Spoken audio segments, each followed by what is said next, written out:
I haven't made a video for a little while, so today I'd like to talk about my 5 favourite things in Uzbekistan.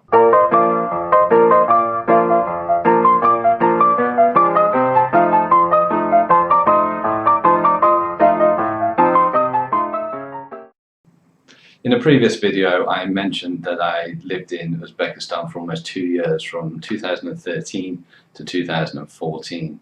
I had a fantastic time when I lived there, and these are just my 5 favourite things about Uzbekistan. So let's start with number 5. I think most countries like to believe they have a good reputation for being friendly to visitors. But in Uzbekistan, this reputation actually goes back all the way to the time of the Silk Road and Marco Polo. And this reputation is very well earned, I think. In my experience, Uzbek people were very warm, very welcoming, very friendly. And I noticed this most in terms of students inviting me to go and do things. So I was invited to somebody's wedding, to go and eat a meal to commemorate somebody who had passed away a few months ago, even though I didn't know that person. Even to being invited to the bazaar, and when I went to the bazaar, this one time students even went and did all of my grocery shopping for me. So I really could not complain in any way at all about the hospitality of the Uzbek people. It was absolutely perfect. Another thing I really liked about Uzbekistan was the weather, which actually covered the extremes of hot and cold at different times of the year. So in the summer, which seemed to be the longest part of the year, the weather, the temperature could be above 30 to 40 degrees every day. In the winter, it could get down to, I think it did get down to as low as -20 while I was there at night time. However, this only really lasted for a couple of weeks, but there would be snow. And the rest of the year it was either changing from winter to summer or summer to winter.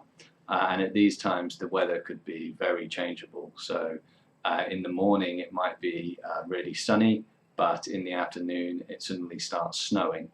Or it can be really sunny and then suddenly there's a torrential downpour. But it was also a very dry climate as well, which I think was good for my health. So yeah, the weather was absolutely fantastic. One of the things that Uzbekistan produces a lot of is fruit. So it's not uncommon when you're walking around the streets of the capital to see people selling strawberries or cherries or watermelons. Of course, it depends on it actually being the correct season for these fruits, because that they're grown organically, so you know there's no genetic modification. And so this fruit just really generally tasted a lot better actually than some of the stuff that we get in the UK. But the downside is, of course, that it was seasonal, and so you couldn't always have it when you wanted it. I couldn't make a top 5 video about Uzbekistan without talking about Samarkand at some point. Samarkand is an ancient city that goes back to at least 329 BC, which is when it was conquered by Alexander the Great at just 33 years of age, so 1 year younger than me. It later became an important site on the Silk Road, as traders would pass through carrying their goods from China to the west. But the historical figure who is perhaps most associated with this place is that of Amir Temur, or Tamerlane. And many of the sites that tourists go to Samarkand to see are in some way connected to Amir Temur. So first of all, there's the Gur Emir, which is the burial place of Amir Temur and many of his family. And this is often said to be a model for the later built Taj Mahal in Agra, India. And if you see the two buildings, you can in fact see the similarities. Certainly, of course, the Taj Mahal is bigger and more elaborate version of this. There's also Shak-i-Zinda, which is essentially a hill that has many mausoleums. And you walk up this set of stairs. It probably takes about 20 minutes, maybe a bit longer, to get to the top. Certainly if you're looking in these mausoleums as well. And there were a number of notable people buried there that again were connected to Amir Timur, his descendants and so on. There's also Rajasthan Square, which on three sides have madrasas built next to it. And a madrasa is essentially a school, so these were used to teach people about science and mathematics and the other things that people studied at the time. And then there's also Ulugbek's observatory. Ulugbek was a grandson of Amir Timur, and so he was also a ruler in the area. But what he's much more famous for is he built an observatory in the 15th century and actually managed to chart the position of around 1,000 stars. But most of this work was lost to history and was then done about 100 years later by Copernicus.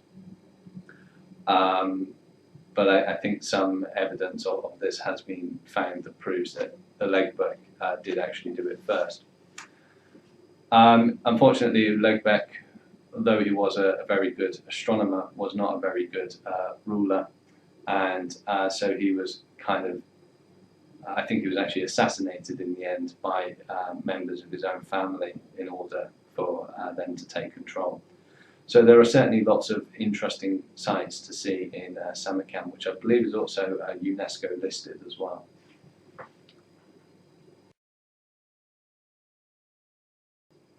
I think the winner of my favourite thing from Uzbekistan was obvious from the beginning, really. It is, of course, the national dish, plov. It doesn't really have the best sounding name internationally, but it is a very tasty rice dish. Generally, it's made with lamb, onions, garlic, and carrots. But there are different versions in different regions and also for different occasions. So there's such a thing as a wedding plov, for example. I think I most commonly had Tashkent plov, but I did try some other variants from time to time as well.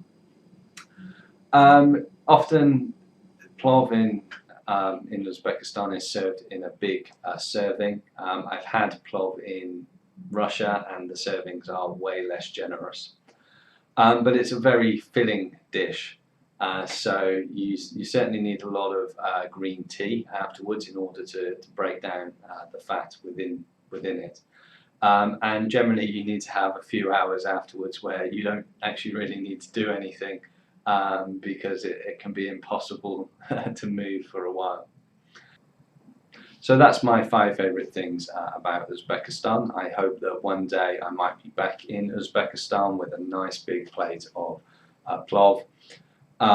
If you found that video interesting, please like and subscribe, and I'll be trying to add more content when I can.